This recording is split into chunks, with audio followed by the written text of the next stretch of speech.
ছিল আমাদের সাথে টাকা লাগবে 4,000 টাকা। টাকা দিচ্ছিল 500 টাকা দিয়ে বলছে চলে যাও। তাই আমি 500 টাকা নিইনি। তারপরে আমি তিরপুল লাইনে ফোন করার পরে আমি থানার নাম্বার দিল। আমি খালামানিদের বাসায় গেছিলাম, খালামানিদের বাসা থেকে বাসায় ফিরছিলাম।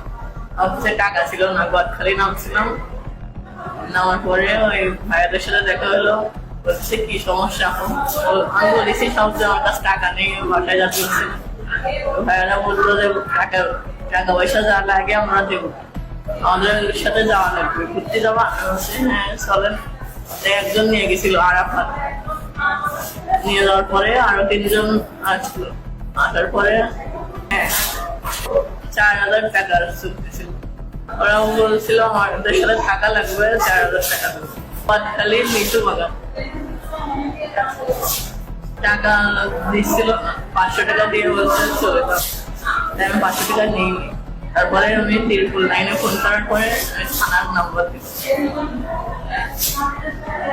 বলছিলাম যে আমার 4 জনে মিলে ধর্ষণ করেছে। 4,000 টাকা না দেওয়ার কারণে আমি থানায় অভিযোগ করেছি। আমার পুরো নাম সময় ইয়াসমিন কুলসুম, বাসা হরিয়ানগর, থানা।